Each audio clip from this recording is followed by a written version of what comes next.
Alright, here we are for another track guide. We're at Dover, which is one of my more favorite racetracks. I don't want to skip Talladega and Texas, but one's a plate track. You know how I feel about those, and well, the other's a mile and a half. Anyways, new keys to the race car. Tire management, mostly center off, but you can murder them on entry, and depending what line you run, you can destroy the lefts before the rights. We'll talk about that later. Number 2, the car can get loose. Basically talks about basically the same thing as tire management, but the car can get tight if you overdrive it, so keep that in mind. And number 3, pit entry's pretty hard because you're going from banking to flat down to 35 miles per hour. And a couple other notes: your fuel may outlast the tires they do wear. Pretty heavy here, so something to keep in mind. You can get green flag runs, so yeah. Anyways, we're gonna get to pit road and talk about the lap.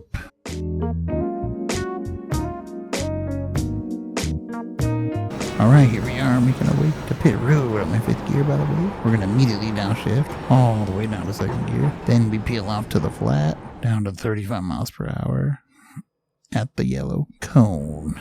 Let's speed this up. Pit speed limit exits there. Your merge cone is going to be out of turn 2. As usual. Kind of hard to get the power down here, so keep that in mind. Anyways, on to the lap. Alright, fix it up, fix weather. I kind of gave myself a standard here by locking the weather to 78. Mostly cloudy, 50% on the relative humidity, and 50% track usage. Only change I made was the brake bias down to its minimum at the default settings. Lap time was like a 23.0, I believe. Got it on the 2nd lap. You might be able to shift here, but I just leave it in 5th. So let's go ahead and watch this lap and then we'll talk about it.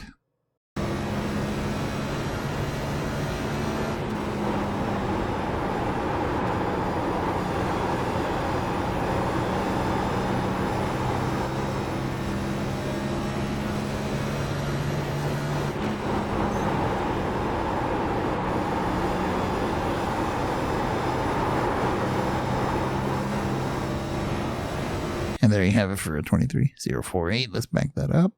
So we're going to start with a nice good run into 1. I'm going to slow-mo here. And you can see I'm already starting to turn in here. Very slightly to the left.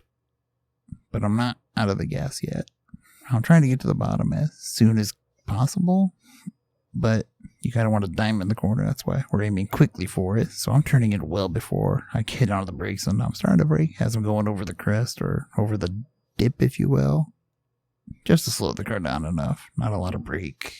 We're going to start picking the throttle up once I let it drift up a little bit, because we're going to make our way back down. Or a diamond, if you will, trying to get as straight of a launch as possible.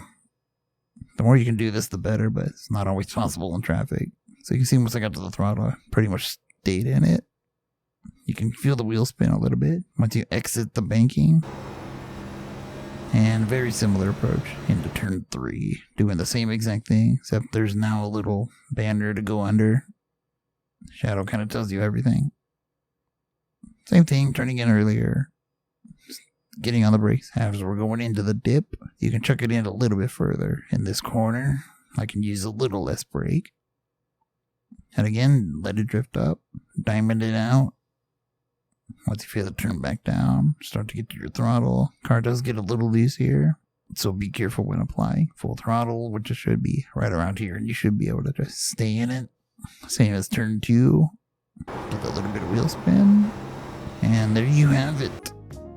Alright, that's it for this track guide. Kind of late, I know, but it's the best we're going to do. Not sure what the next track is. I seem to be saying that more often. I should probably check the damn schedule. And then, you know, we'll be there. Like I said that last time, but I didn't know we were going to Talladega.